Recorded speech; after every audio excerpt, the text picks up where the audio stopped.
Hi everyone, I'm Kevin from Bitcoin for Beginners, and welcome back to another episode of Real Talk on Crypto Coins, where I cover the hottest coins as requested by you guys, our communities, and break it all down, share with you the good and the bad, no shilling, no FUD. So for season 2, episode 4, we're going to be covering Basic Attention Token, a super popular project that many of you guys have probably heard of, and one that I've been long waiting to dive into. So if you're curious to learn more about this project and all the good stuff and bad stuff I found during the research, then just keep on watching.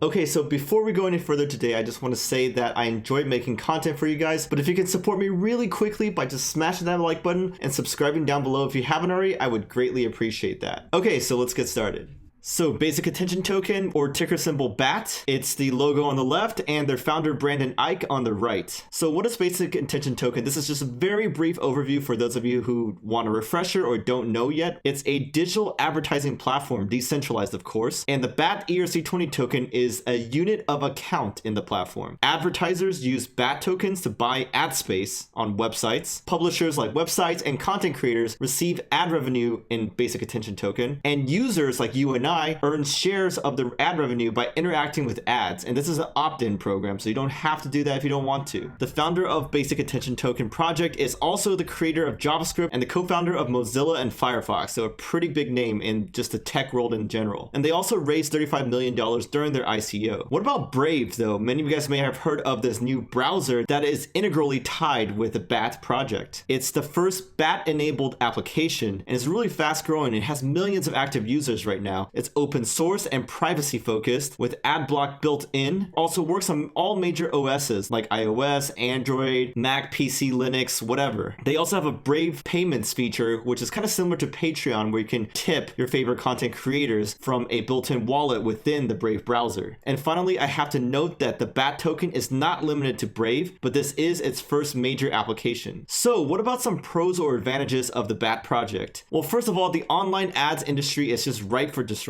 Right? You got publishers at an all-out war with users who have been using ad blocks. If you haven't noticed, many sites putting their content behind a paywall and checking to see if you're using an ad block and not letting you view their content. If so, it's just a huge mess and has users' experiences suffering because of this. And also just in general, there's a lot of ad fraud out there, which is causing advertisers a lot of money in the billions of dollars worth. And finally, with new regulations like the GDPR, many entities in the online ads ecosystem are scrambling to figure out how to become compliant with these new regulations. Also, users like you and I just crave privacy these days. There are many big breaches and data misuse like Facebook and Cambridge Analytica, like Equifax and the Target hack, that have us just wanting privacy more than ever these days. And people also don't want to be flooded with online ads. Because of these two things, you have seen the rise of tools like ad blocks, and also with like VPNs and onion routers being used more than ever these days. Another big advantage for this project is that the Brave browser is pretty darn successful because they have built-in ad blocks, which people love, and also privacy-focused features like TOR-tabs and other ones that you should take a closer look at. That's why their user growth has been pretty stellar. They've grew from 3 million active users to 4 million in the span of 1 month, and as of early September, they've reached 4 million active users and also 26,000 publishers in their ecosystem. They're also built on the open source Google Chromium, which is the underlying OS under Google Chrome, which makes it awesome because all the favorite extensions that we love and use in Chrome can also be eventually used on Brave because of that. They also have a world-class team. Besides the founder that I've already praised earlier, the rest of their team has extensive experience in ad tech, internet protocols, browsers, privacy, blockchain, crypto, and much more. That's why I think this team should deserve all our confidence in order to put out the technical components and solutions required to make this project succeed. But of course, no project is perfect, so let's take a look at some of the cons or challenges that this project may face. Well, first of all, the biggest question is, will this new business model work? Because people earning money or BAT tokens to interact with ads is awesome, but in a recent AMA by their founder, he's projected that the low end of the amount that someone should earn is like $9.60, and the upper bound being $224, and this is per year. So with such a low amount, would people even care to enable their ads, or would they just not opt in and instead just use adblock and enjoy the same experience as they always have with like Chrome plus adblock or Firefox plus adblock? With such a low amount, I might not be inclined to opt in. And if that's the case, then there's no one to serve ads to in their ecosystem. Another thing to ask is the type of users that they're kind of attracting to the ecosystem using Brave, because there's a very certain type of user that wants this super heavy privacy focused experience, right? And the question is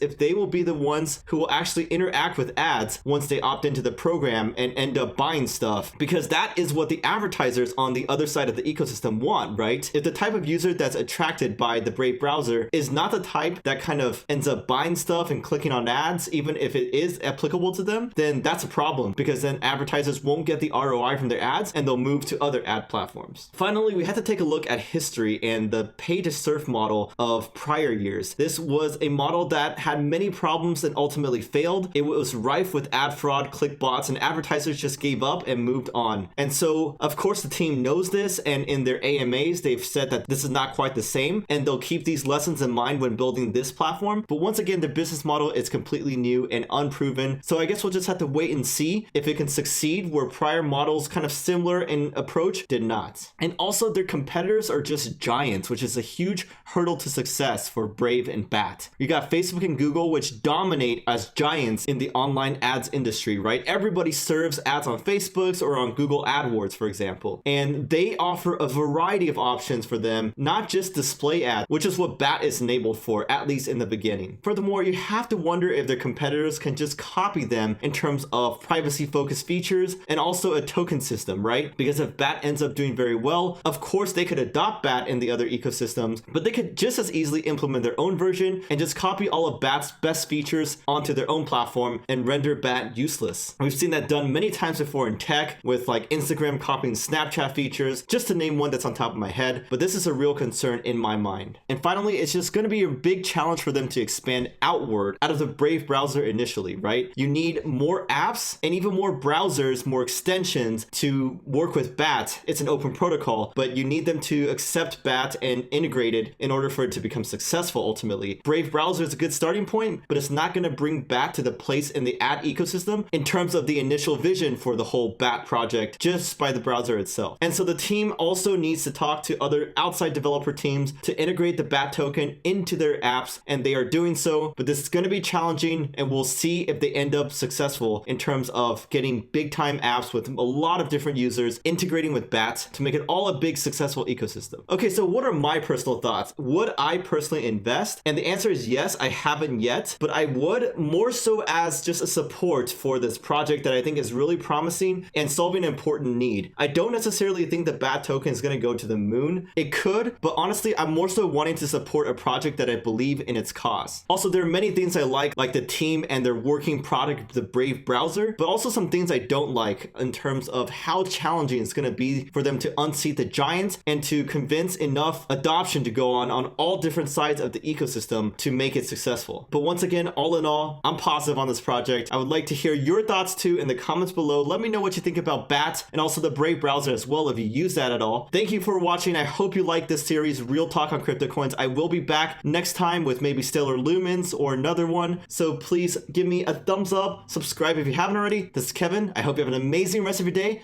and I'll catch you guys next time.